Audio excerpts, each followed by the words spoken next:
Assalamu alaikum. Voilà, on a étudié le nom Al-Ghaffar d'Allah.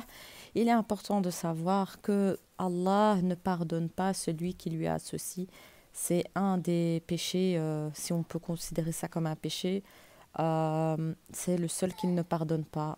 Quelqu'un qui associe à Allah donc quelque chose qui est associé à Allah, ça c'est du shirk akbar, donc Allah ne pardonne pas.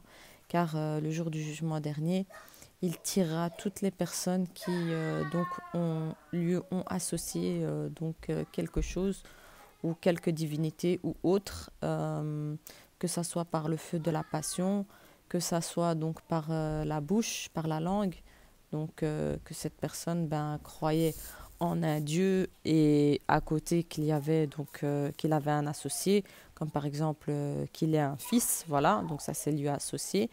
Donc adorer Allah, mais à côté adorer des statues ou autre chose, croire en Allah et adorer des animaux, croire en Allah et commettre la sorcellerie, qui fait que c'est quand même du shirk, parce que la personne a associé à Allah le monde invisible, donc elle a cru donc en Allah, mais elle s'est détournée de la parole d'Allah, de la vérité et de ce que Allah a demandé. Donc c'est du shirk aussi, parce que en plus de ça, cette personne qui commet la sorcellerie commet du shirk akbar en faisant ces choses. C'est important aussi.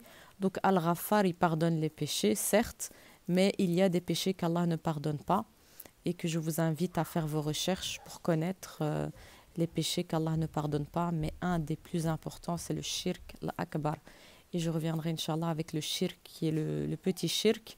Donc il y a le petit et le grand shirk. Donc voilà, je voulais bien expliquer ce point très important, parce que Allah, il est miséricordieux, il est très miséricordieux, il est très pardonneur, il est encore plus pardonneur qu'une maman envers son enfant. Mais il ne pardonne pas quand on lui associe quelque chose, et cela est son droit. Et voilà. Et revenez à Surat al-Ikhlas, où Allah dit qu'il n'a pas d'associé, qu'il n'a pas engendré, qu'il n'a pas été engendré. C'est important. Donc pour pouvoir comprendre qu'est-ce que Allah ne pardonne pas et ce qu'il pardonne. Donc il pardonne tout péché, mais quand on lui associe quelque chose, Allah ne pardonne plus. Et n'oubliez pas, Allah shadidul iqab, Allah est dur en châtiment.